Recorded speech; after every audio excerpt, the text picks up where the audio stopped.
जोहार, प्रणाम। जनहित जागरण के इस वीडियो के माध्यम से आप सभी को केंद्र सरकार और झारखंड सरकार के कुछ योजनाएं जो अभी वर्तमान में क्रियान्वित है, उसमें किस जगह पर कहाँ पर त्रुटि है, इन सभी बातों को आपके सामने रखेंगे। और यदि आपको लगता है कि बिल्कुल सही बात है, जो त्रुटि है उसमें वह हटना चाहिए, झारखंड सरकार को, केंद्र सरकार को इस विषय पर सोचना चाहिए, तो इसके लिए हम सबों को अपने विधायक, अपने सांसद, मुखिया, इन सबों के समक्ष दबाव बनाना होगा। हम वीडियो के माध्यम से मनरेगा जॉब कार्ड के माध्यम से गलत तरीका के द्वारा कैसे पैसा निकाला जाता है, इसकी जानकारी देंगे। कोई भी मुखिया फंड हो या विधायक फंड हो, किसी भी तरह का फंड जिसके तहत पीसीसी रोड या और अन्य प्रकार के जो विकास संबंधी जो योजनाएं हैं, वो धरातल पर बना नहीं होता है, सिर्फ कागज पर होता है, और कागज पर सिर्फ काम होता है और पैसा पूरा निकल जाता है। इसमें तो खास करके इस विषय पर मैं स्वयं झारखंड उच्च न्यायालय में वाद दायर किया हूँ। इससे जुड़े पूरा एकदम डिटेल वीडियो बना के मैं आप सभी को बताऊंगा। उसके बाद प्रधानमंत्री आवास योजना और जो भूमिहीन है हमारे, उन लोगों के लिए सरकार क्या कानून बनाई है, जिसमें 12.5 डिसमिल जमीन भूमिहीनों को देने के लिए झारखंड सरकार कृत संकल्पित है। किंतु वो कानून, मुझे ऐसा लगता है कि सिर्फ कागज पर ही सिमट कर रह गया है। इन सभी बिंदुओं पर वीडियो बनाऊंगा और आप सभी को बताऊंगा। साथ ही वृद्धा पेंशन के लिए 60 वर्ष उम्र की अनिवार्यता की गई है। इसके बावजूद भी मुझे ऐसा लगता है कि आज भी बहुत से वृद्धा जो हैं वो अपना हक या लाभ वृद्धा पेंशन का प्राप्त नहीं कर पा रहे हैं। तो आज इस वीडियो के माध्यम से हम यह आप लोगों को बताने जा रहे हैं कि वैसे व्यक्ति जो राष्ट्रीय खाद्यान्न सुरक्षा गारंटी योजना के तहत जो चावल लेते हैं, जो जन वितरण प्रणाली की दुकान से चावल जो मिलता है, जिसमें आपको 1 रुपया किलो लगता है, इस विषय पर हम चर्चा करेंगे। और साथ ही इस समय कोरोना महामारी के टाइम में हमारा देश बहुत ज़्यादा ही बेनिफिट कमा सकता था पेट्रोलियम पदार्थ के माध्यम से। तो क्या ऐसा कमी है? क्योंकि अभी पेट्रोलियम जो है, कच्चा तेल, जहाँ से भी हम लोग विदेश से जो लेते हैं, बहुत ही कम दाम है वहाँ, लेकिन हम लोगों के पास स्टॉक करने का कैपेसिटी नहीं है, जिसके कारण बहुत ही हम लोगों को नुकसान उठाना पड़ा है।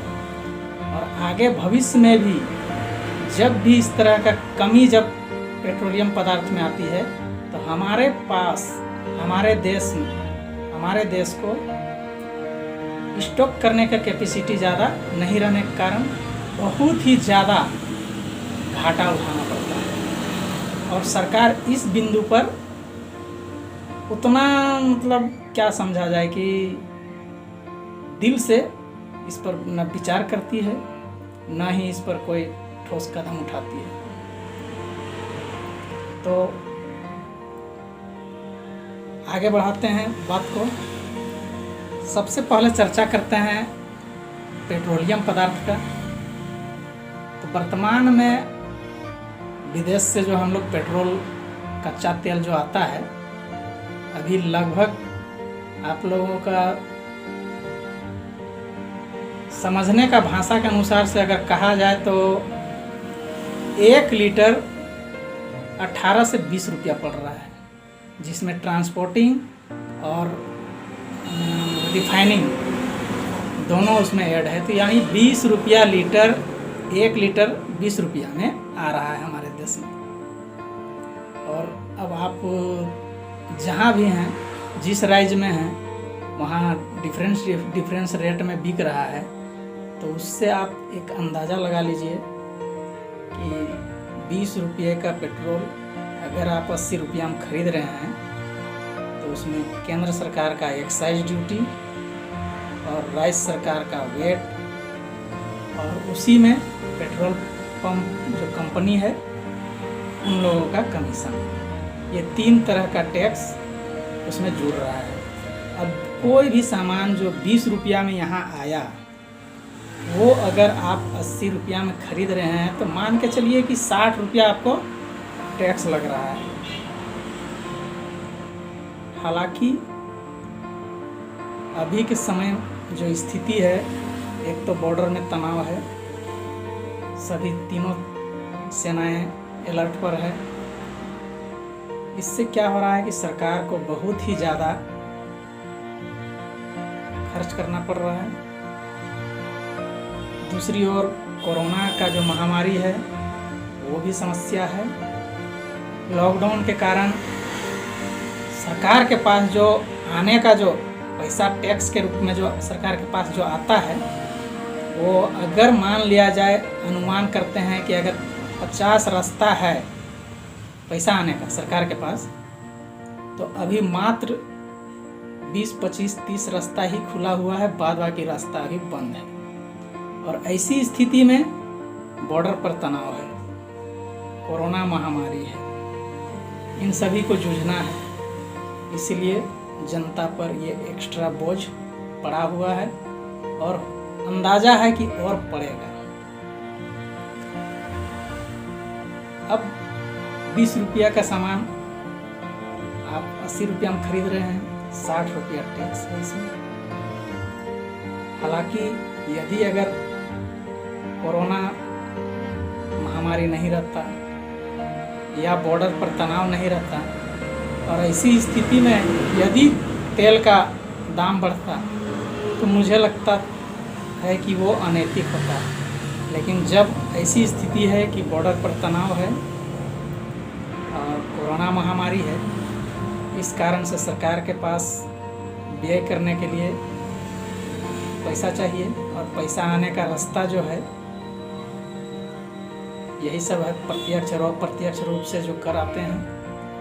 अब इसमें जो पेट्रोलियम पदार्थ है वो बहुत ही अहम भूमिका निभाता है। ये एकदम नगद बिक्री वाला चीज़ है। अब रह गई बात राष्ट्रीय खाद्यान्न सुरक्षा गारंटी योजना के तहत लोगों को जो चावल दिया जाता है, उसमें जन वितरण प्रणाली के दुकान से जो भी व्यक्ति राशन लेते हैं, चावल लेते हैं, उन्हें 1 रुपया पर किलो चावल में देना पड़ता है। अब आप जान लीजिए कि उसमें 1 रुपया जनता देती है और सरकार का उसमें 1 किलो में 31 रुपया खर्च होता है। यानी सरकार उसमें 31 रुपया खर्च करती है और आम जनता 1 रुपया, यानी अगर दोनों को मिला दिया जाए तो 1 किलो चावल का 32 रुपया व्यय किया जाता है। अब 31 रुपया 31 रुपया जो सरकार खर्च करती है 1 किलो चावल में, वो हमारे ही द्वारा जो टैक्स जो दिया जाता है प्रत्यक्ष और अप्रत्यक्ष कर के रूप में, उन्हीं सभी टैक्स के माध्यम से जो प्राप्त होता है धनराशि सरकार को, उसी के माध्यम से प्रति किलो 30 रुपया सरकार खर्च करती है। अब जो भी व्यक्ति जन वितरण प्रणाली की दुकान से राशन उठाते हैं, 1 रुपये किलो, जो आप लोग बोलते हैं कि 1 रुपये किलो चावल मिलता है, आप खुद सोच के देखिए कि 1 रुपये किलो चावल आप लाते हैं राशन दुकान से और सरकार उसमें 31 रुपया खर्च करती है, यानी कि 31 रुपया प्लस 1 रुपया 32 रुपया। अगर 32 रुपया आपके अकाउंट खाता में अगर भेज दिया जाता है, तो आप 32 रुपया में जो चावल आपको राशन जन वितरण प्रणाली की दुकान से जो आपको मिलता है, उससे आप बेहतर चावल खरीद सकते हैं या नहीं? यदि आपको लगता है कि 32 रुपया में हम उससे भी बेहतर चावल खरीद सकते हैं और खा सकते हैं, तो फिर अब रह गई बात कि हम 32 रुपया खर्च करके 20-22 रुपये के रेंज वाला चावल को हम क्यों प्राप्त करें? इसमें क्या कोई जबरदस्ती है कि 32 रुपया खर्च तो हो रहा है सरकार का, 31 रुपया है, 1 रुपया आम जनता का। वैसे 31 रुपया भी देखा जाए तो वो भी जनता का ही टैक्स के द्वारा जो पैसा गया हुआ है वही पैसा है। तो 32 रुपया जो खर्च हो रहा है, 32 रुपया खर्च करके हम सबसे निम्न क्वालिटी के चावल को क्यों प्राप्त करें, जिसका अगर मार्केट वैल्यू दिया जाए तो 20, 21, 22 रुपया जा सकता है। तो 32 रुपया खर्च करके हम 20 से 22 रुपये के रेंज का चावल क्यों लेंगे भाई? तो आप 32 रुपया सीधे अकाउंट में दे दीजिए। 32 रुपया दे दीजिएगा तो आम जनता है सो बहुत सही ढंग से बहुत ही अच्छा क्वालिटी का अच्छी किस्म का चावल खरीद के खाएगा। यदि आपको ऐसा लगता है यह बात एकदम बिल्कुल सही है, अगर 32 रुपया मिलता है, 32 रुपया छोड़ दिया जाए, 30 रुपया दिया जाए, 30 रुपया किलो के हिसाब से भी यदि लाभुक को अकाउंट में पैसा दिया जाता है तो आराम से मार्केट में अच्छा किस्म का चावल खरीद के खा सकता है।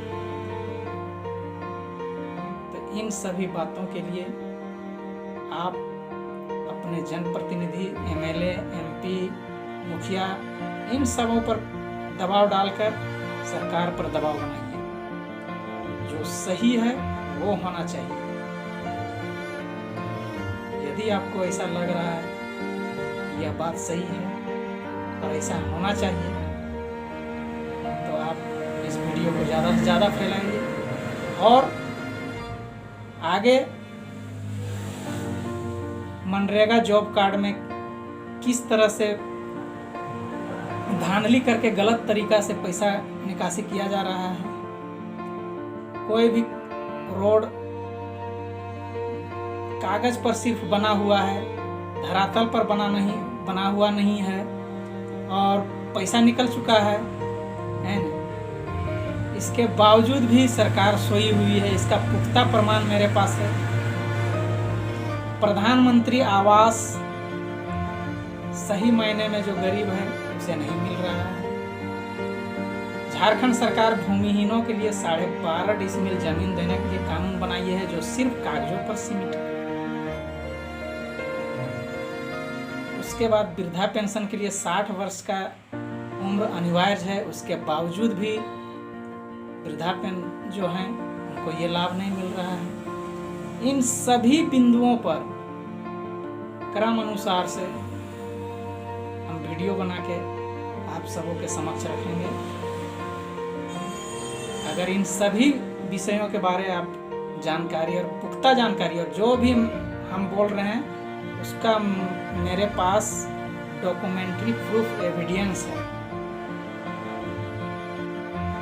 ऐसे बात हमने करनी है। इसलिए हमारे नेक्स्ट वीडियो का इंतज़ार कीजिए और नेक्स्ट वीडियो निश्चित देखिए।